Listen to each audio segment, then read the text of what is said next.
Hello everybody, today we will discuss about the CBSE 12th class case question paper for very short answers question series।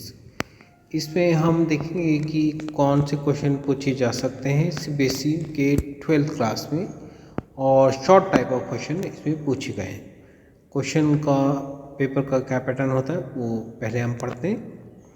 देखिए इसमें क्या होगा, आपका question paper जो है इसमें दे रखे हैं आपको कि सारे आपको सॉल्व करने हैं और इसमें आपके मल्टीपल चॉइस क्वेश्चन पेपर आएगा।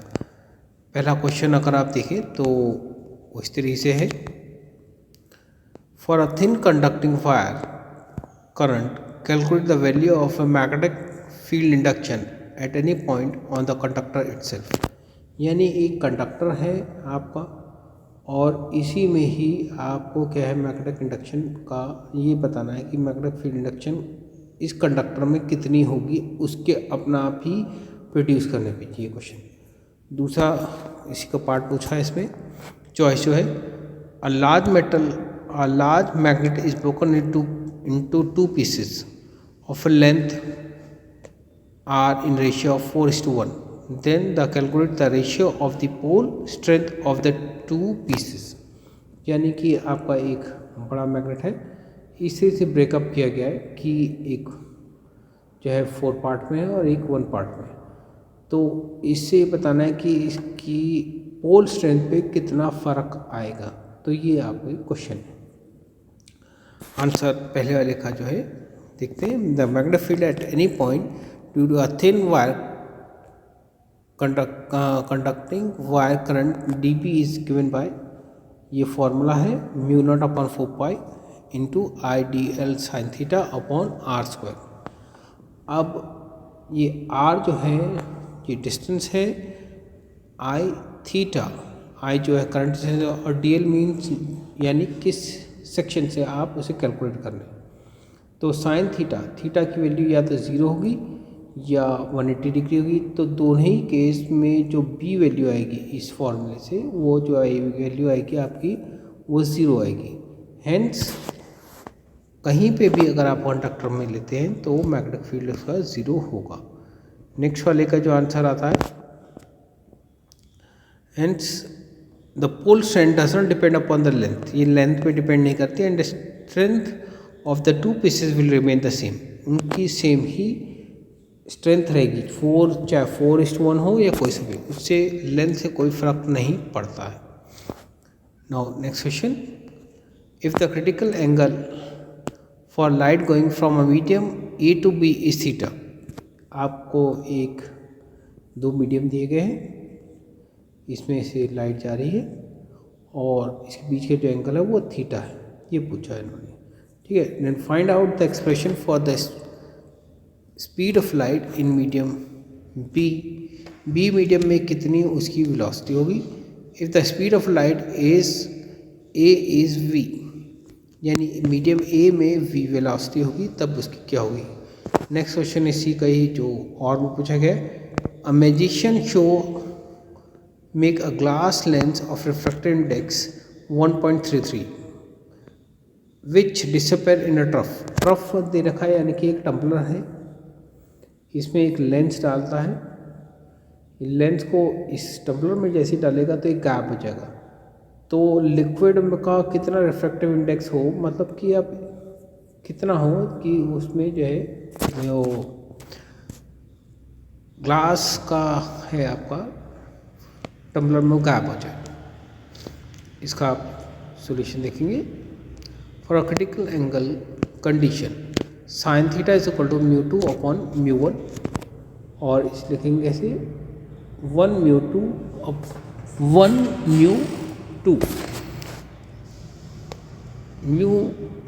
μ2 means velocity of light in medium A and the velocity of light in medium B के हमें कैलकुलेट करना है V डैश की।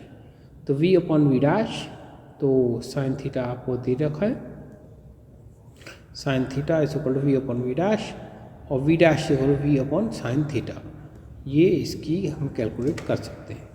अब आप अगर इसे देखें तो मैजिशियन की बात आ रही थी। मैजिशियन जो है आपका ये टम्बलर है, इसका रिफ्रैक्टिव टम्बलर फिर से बनाता हूँ। टम्बलर एक तरह से आप ये कह सकते हैं कि एक टब जैसा है। इसके अंदर हमने अपना लेंस यहाँ से यहाँ तक आएगा। अगर ये एंगल क्रिटिकल एंगल से होगा तो बाहर जाएगा, अगर क्रिटिकल एंगल होगा तो लाइट इधर से इधर जाएगी या इधर से 90 डिग्री पे, जो कि ऑडियंस को दिखेगा नहीं लेंस। तो उसका रिफ्रैक्टिव इंडेक्स जो होना चाहिए वो होना चाहिए 1.33, जिसमें जो लिक्विड में जैसे ही आप लेंस चला लेंगे वो गायब हो जाएगा, मगर रियलिटी में वो रहेगा वहाँ पर, मगर दिखाई नहीं देगा। Follows the total internal reflection law. Next question देखते हैं। If the peak value of the magnetic field of a beam is 12 into 10⁻8 tesla, then calculate the average energy density। ये एवरेज एनर्जी डेंसिटी कैलकुलेट करनी है। U average is equal to B0² upon 2 mu naught. तो इसकी value put करेंगे 1/2। B की दे ही रखी है value आपको ऑलरेडी। म्यू नॉट की वैल्यू जो होती है 4 × 10⁻⁷, जो कि 573 × 10⁻9 वाट पर मीटर स्क्वायर वैल्यू कैलकुलेट होगी। नेक्स्ट क्वेश्चन देखते हैं। Calculate the total electric flux coming out from a positive charge put in the lab. तो गॉसन लॉ जो है आपका, जो इन एक्सेस को इशू करते हैं, तो गॉसन लॉ आपको मालूम होना चाहिए। Flux is equal to Q, यानी Q charge upon epsilon times. तो यहाँ एक यूनिट चार्ज दे रखा है, यानी क्यू की वैल्यू 1 दे रखी है। क्यू इज इक्वल टू 1, तो इसी वैल्यू पढ़ेंगे। 5 इज इक्वल टू 1/एप्सिलॉन टाइम्स और एप्सिलॉन रेज़ टू पावर -1 इसकी वैल्यू होगी। नेक्स्ट क्वेश्चन देखते हैं। If the board postulate of quantization angular momentum of state the board postulate of quantization of angular momentum of an electron orbiting in a hydrogen atom। यानी electron घूमता है hydrogen atom में, वो किसके बराबर होगा, यानी कि ऐसे से अगर रोटेट कर रहा है तो ये आपको उसके क्वांटाइजेशन का फॉर्मूला बताना है। नेक्स्ट और में जो है पूछा है, find out the ratio of the nucleus radii of the gold isotope 79 AU 170 197। Silver isotope का जो होगा वो होगा 47 AG 107। तो पहले इसका आंसर देखते हैं। According to the Bohr postulate, only those orbit permit for the revolution of an electron around the nucleus in which the angular momentum of an electron is integral multiple of h/2π। यानी कि h/2π का ही multiple क्या कर सकता है, revolve कर सकता है। तो L is equal to mvr is equal to nh/2π। n जो है प्रिंसिपल क्वांटम नंबर है, या फिर जिसमें जो है इलेक्ट्रॉन मूव करेगा जिस ऑर्बिट में। L जो है आपका लीनियर मोमेंटम हो गया, that is mvr।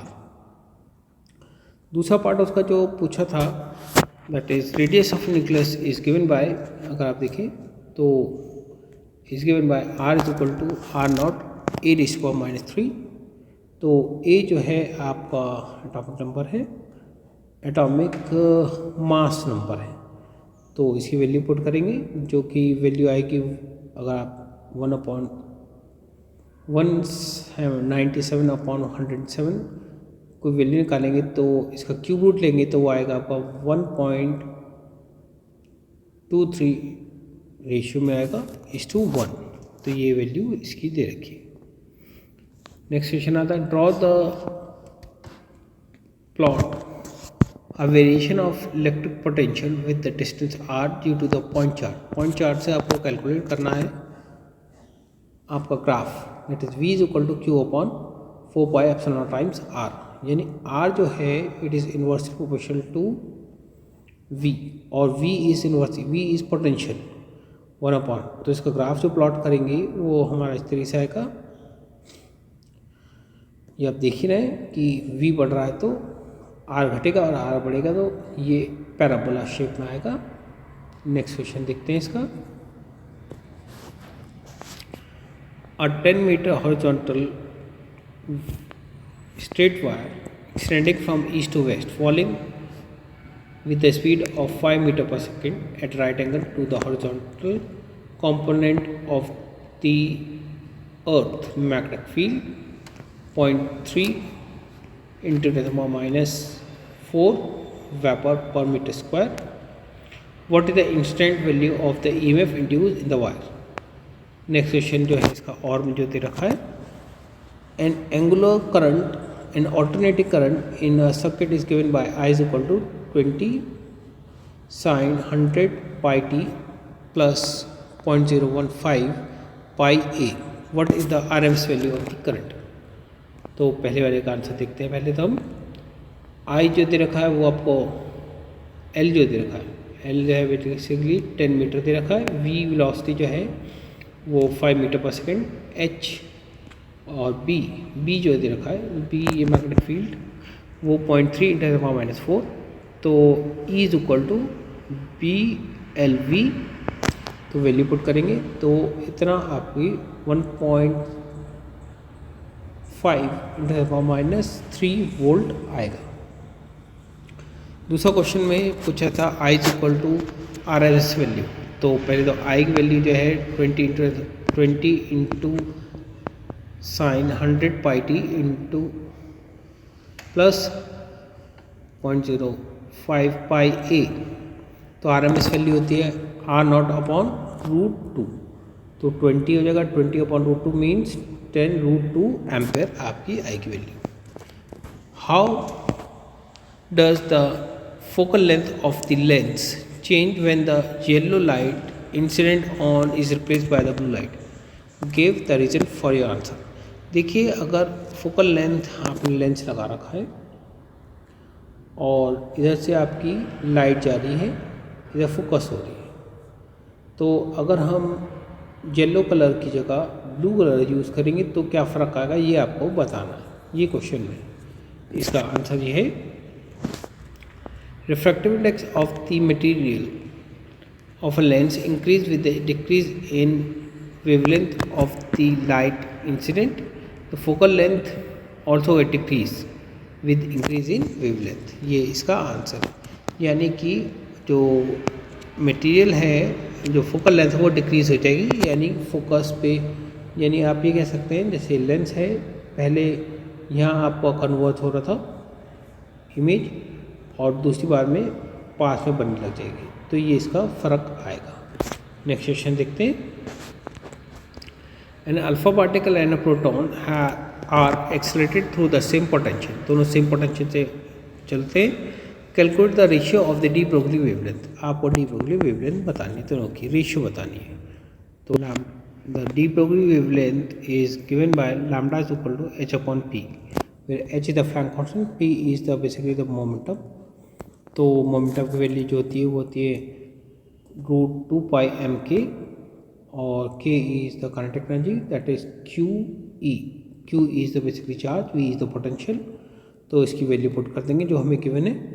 m alpha की वैल्यू देते हैं m होती है, चार्ज 2e होते हैं और QP जो है वो चार्ज ऑन प्रोटॉन इज़ आपका जो है E होता है, इसकी वैल्यू पुट करेंगे तो हमको जो lambda alpha upon lambda P, तो lambda root MP Q upon m alpha Q alpha, तो ई जाएगा m से कैंसिल, दैट इज़ 1/2√2 वैल्यू आएगी। नेक्स्ट क्वेश्चन देखते हैं। For question number 11, 12, 13, 14 two statement are labelled, पहले वाले का क्वेश्चन दिया जाएगा और रीज़न दिया जाएगा। इसमें बताया जाएगा कि पहला वाला जो है आपका करेक्ट है और सेकंड वाला भी, और उसका सही आंसर है। सेकंड वाले का बताएंगे कि ए और जो रीज़न दिया है उसका वो भी सही है, मगर सही आंसर नहीं है, बी आंसर है। थर्ड क्वेश्चन में ए सही है और यानी जो रीज़न दिया है वो गलत है। चौथे में क्वेश्चन भी गलत पड़ा है और आंसर भी इसका गड़बड़ है। ये क्वेश्चन इस तरीके से आएंगे। तो 11th क्वेश्चन पढ़ते हैं। The highest energy state corresponding with the electron revolves in an orbit is orbiting। यहाँ पर जो क्वेश्चन है, पहले तो ये देखना है हमें पहले क्वेश्चन क्या दे रखा है। तो अगर आप क्वेश्चन देख, highest energy state correspond with the electron revolving in an orbit closest to the nucleus, यानी कि अगर इलेक्ट्रॉन ऐसे घूम रहा है तो न्यूक्लियस से जो सबसे पास हुआ उसी सबसे ज़्यादा हाईएस्ट एनर्जी होगी। अब इसका सोल्यूशन क्या दे रखा है इन्होंने, energy of the excited states come closer and closer together as N decreases. N decrease होता है तो ये वैल्यू जो है जैसे जैसे एन इंक्रीज करेंगे तो एनर्जी एक्साइटेड एनर्जी पास होती जाती है। इसका सोल्यूशन है, तो आंसर इसका डी है, जो जिसके अंदर ए क्वेश्चन तो सही है और डी आंसर गलत है। The energy of an atom is least when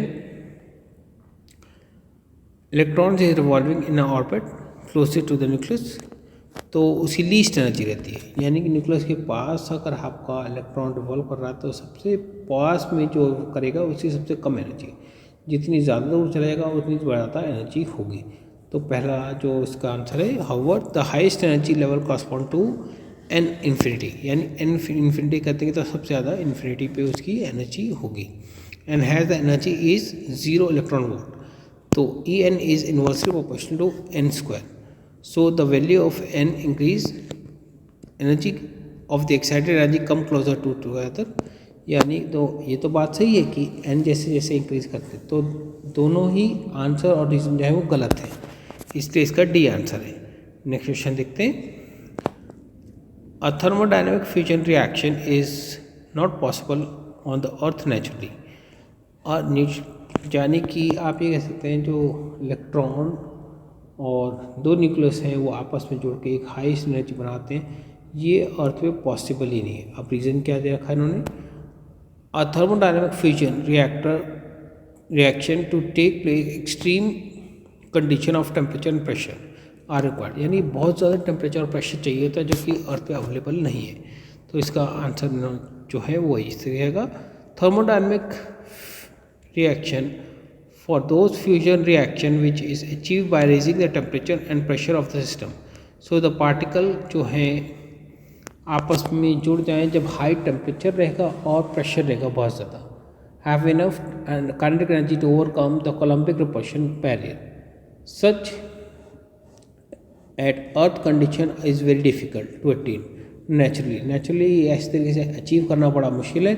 so the reaction is not possible, तो ए और बी दोनों सही आंसर हैं, तो और करेक्ट उससे समझाया है, तो ए इसका आंसर है। नेक्स्ट क्वेश्चन देखते हैं।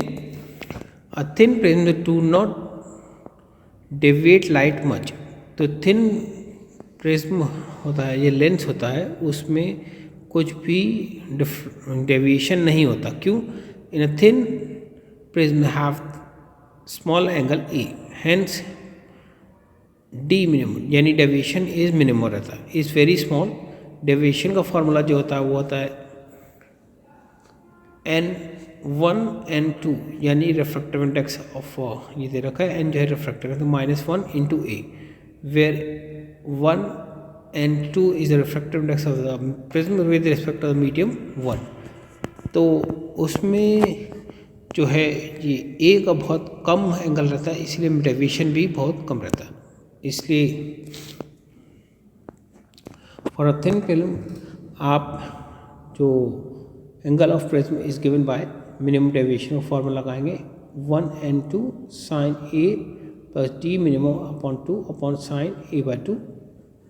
तो वैल्यू जो आएगी हमारी, अगर हम सॉल्व करें तो sine A D minimum by 2 is equal to approximately A plus D minimum by 2, as theta is very small, तो sine theta is equal to theta हो जाएगा।